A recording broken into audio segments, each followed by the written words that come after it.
আজ কিন্তু আমরা চলে এসেছি আন্দামানের সেলুলার জেলে, যেখানে আমাদের দেশের বিপ্লবীদের রেখে অকথ্য অত্যাচার করা হতো।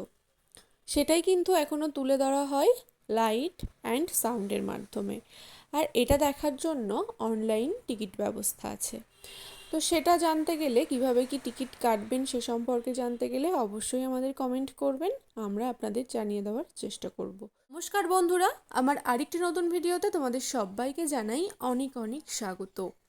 আজকে বলবো কালাপানি জেল সম্পর্কে, যেটি আন্দামানের রাজধানী পোর্ট ব্লেয়ারে অবস্থিত, যার আরেক নাম সেলুলার জেল, যেটা তৈরি হয়েছিল অক্টোপাসের শেপে আর যার চারিপাশে ছিল শুধু জল আর জল, যেখানে আমাদের দেশের বিপ্লবীদের রেখে অকথ্য অত্যাচার করা হতো। সেই অত্যাচারের মাত্রা ছিল এতটাই নৃশংস যা দেখলে তোমাদের গায়ের লোমও খাড়া দিয়ে উঠবে। তো সেটাই আজকে আমি তোমাদের সঙ্গে তুলে ধরবো লাইট অ্যান্ড সাউন্ডের মাধ্যমে। তো চলো সঙ্গে থাকো আর দেখতে থাকো আমাদের বিপ্লবীদের কিভাবে অত্যাচার করা হয়েছিল। पंडित परमानंद शास्त्री, बटुकेश्वर दत्त, हाजिर। सत्येंद्र नाथ सान्याल, हाजिर। जमादार। जी हुजूर। मैं आप कैदी लोग आया। जी सरकार, सभी लाइन से खड़े हैं। ठीक है, सुनो, इनसे कह दो कि इस जगह पर हम शेर को पालतू बनाता है। तुम जेल का दीवार देखता है, जानता है इसको इतना नीचे क्यों बनाया? इधर से कोई भागने को नहीं सकता। यह सब तरफ 1000 माइल्स सीलन भरी बदबूदार हवा में कैदियों का बंदी जीवन शुरू होता है। बेड़ियों की आवाज, वार्डनों की गाली गलौज और मार खाते कैदियों की चीख पुकार से गूंजते कोठरियों का दम घुटू माहौल कड़े से कड़े इंसान को तोड़ने के लिए काफी था। लेकिन इन कोठरियों में ऐसे बंदी किया है जिन्हें ये माहौल हताश करने की बजाय जुल्म का मुकाबला करने की प्रेरणा इनाम ऐसे ही बंदियों में बड़े सम्मान के साथ लिया जाता है। जयोस्तुते जयोस्तुते जयोस्तुते जयोस्तुते जयोस्तुते जयोस्तुते जयोस्तुते जयोस्तुते जयोस्तुते जयोस्तुते जयोस्तुते जयोस्तुते जयोस्तुते। लोहे के पट्टे पर उनके जेल की मियाद खुदी हुई थी 50 बरस। 24 दिसंबर 1910 से 30 दिसंबर 1960 तक। विल सावरकर, तुमको 2 बार का उम्र कैद का सजा मिला है। 50 बरस बाद सरकार तुमको छोड़ देगा। मिस्टर बेरी, तुम्हें विश्वास है कि तुम और तुम्हारी सरकार 50 बरस यहां रह पाएगी? सावरकर को इस बात में रत्ती भर भी शक नहीं रहे हुए इतने कड़े पहरे में रखा गया था कि उनके भाई गणेश को 2 बरस तक पता भी नहीं चला कि वीर सावरकर उनके ही नक्शे कदम पर चलते हुए सेल्यूलर जेल आ पहुंचे। खाना चावल में तड़का है, सब्जी में रेत है और दाल में कीड़े। खाना क्या है? घास फूस है और पैसे घास में। कैदियों को गाली देना या पीटना मामूली बात ही लगे थे।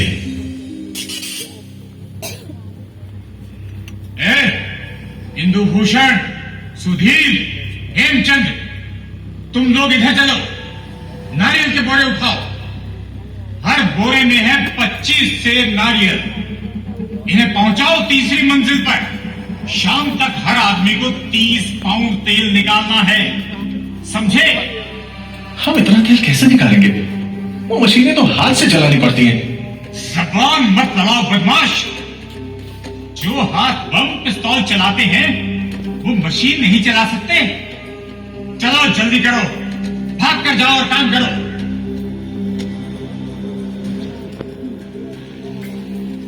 कड़ी में रखो।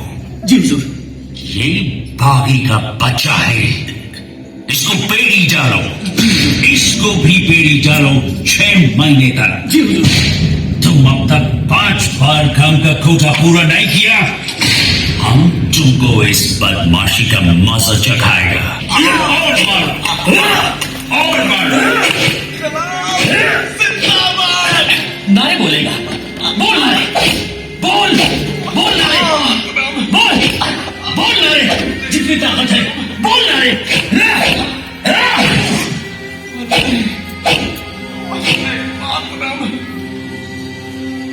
कोल्हू में बैल जोते जाते हैं,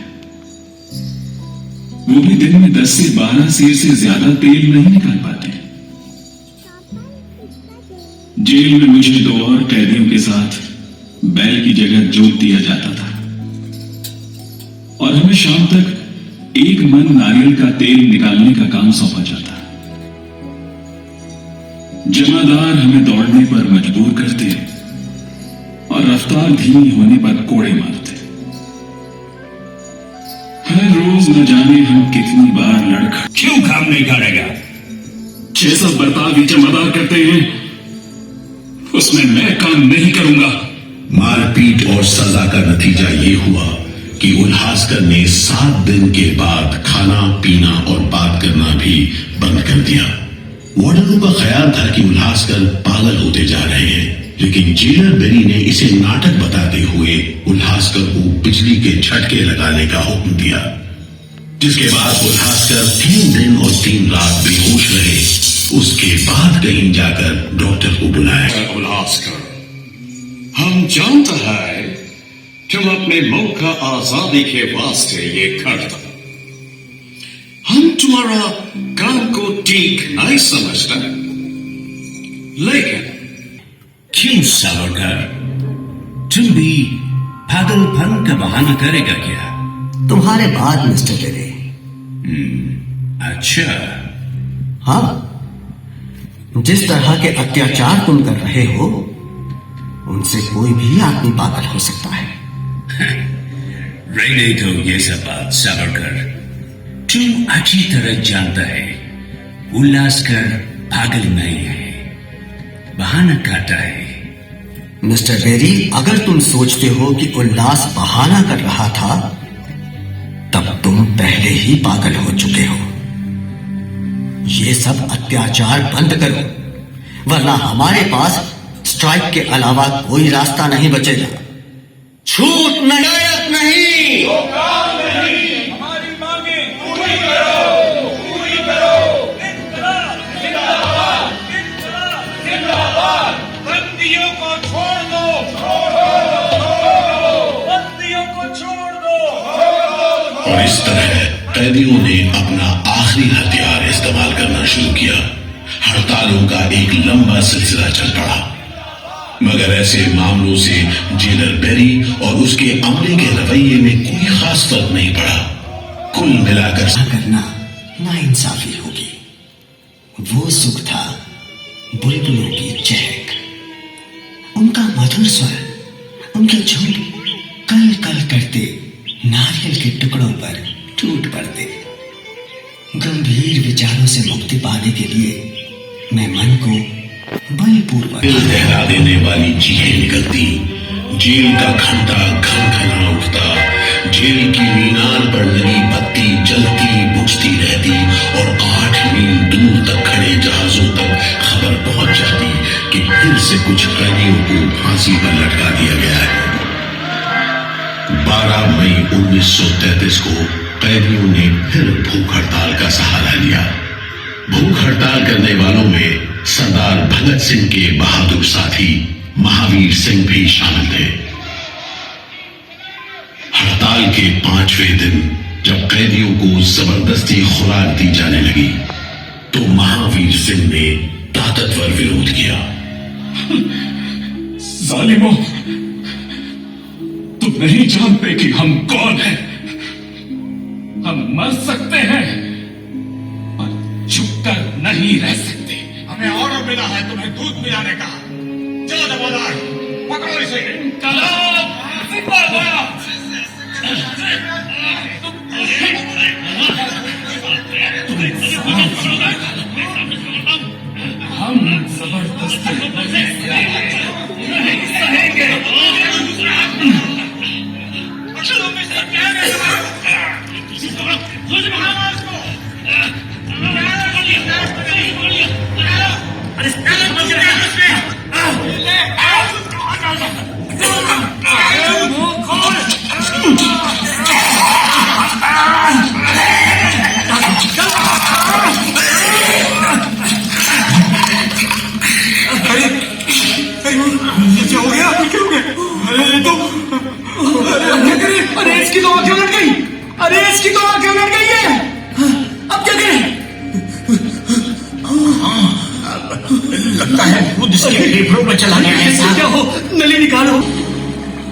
लेकिन ये खबर छिपी नहीं रह सकी। जब लोगों को पता चला तो देश भर में विरोध की भीषण लहर फैल गई।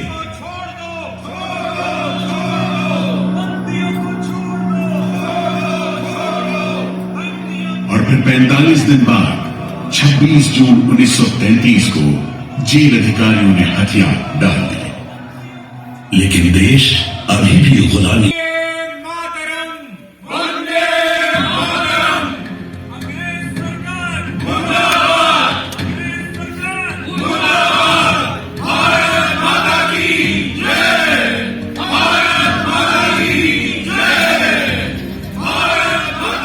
इस भूख हड़ताल का असर पूरे देश पर पड़ा। जगह जगह कैदियों के समर्थन में आंदोलन होने लगे। सारे देश के राजनीतिक बंदियों ने अनशन शुरू कर दिया।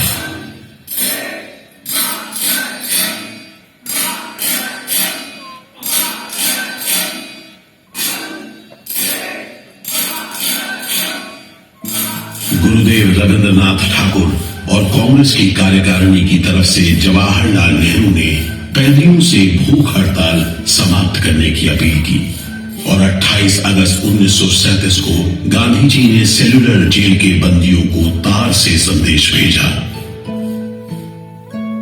मैं गुरुदेव रविंद्रनाथ टैगोर और वर्किंग कमेटी की राय में अपनी अपील भी जोड़ना चाहता हूं।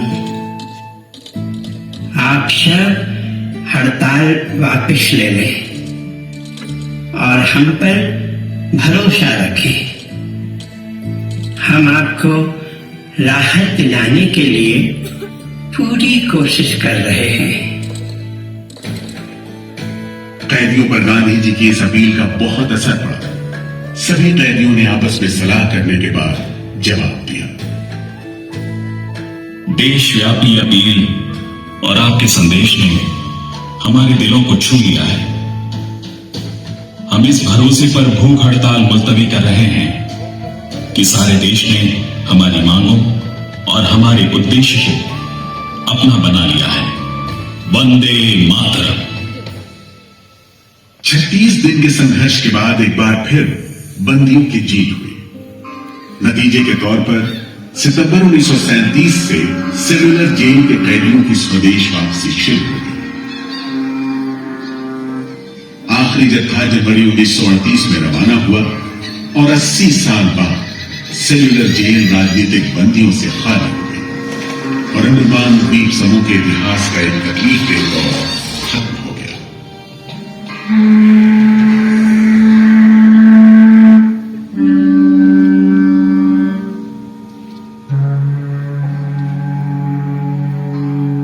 मगर एक और जालिम दौर शुरू होने वाला था। 1939 में दूसरा विश्व युद्ध शुरू हुआ और 1942 में जापानियों ने अंडमान पर कब्जा कर लिया।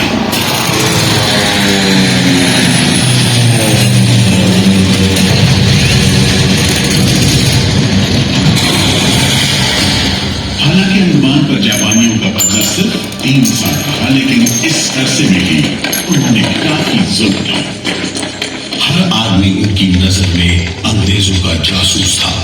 हर रोज खेतों से, दूर दराज के गांव देहात से दसियों लोग पकड़े जाते और मौत के घाट में फंसे जाते। बहुत से लोग तो खाने की कमी के कारण जहाज पर लाद कर दूर समुद्र में और जेल का मुआयना भी किया, मगर जापानी उन्हें जेल के उन हिस्सों में नहीं ले गए जहां वो सैकड़ों कैदियों को जासूस करार देकर तकलीफें पहुंचाते थे। अपनी छोटी सी अंडमान यात्रा के दौरान नेताजी ने तिरंगा भी फहराया।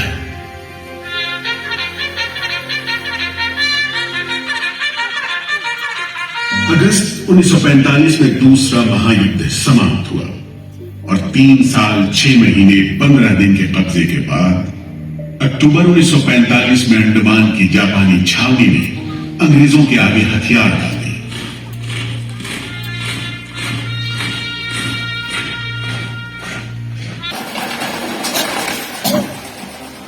सेलुलर जेल के फाटक एक बार फिर खुले और कैदियों को रिहा कर दिया गया। इसके बाद 2 साल के अंदर भारत में ब्रिटिश सरकार का शासन खत्म हो गया।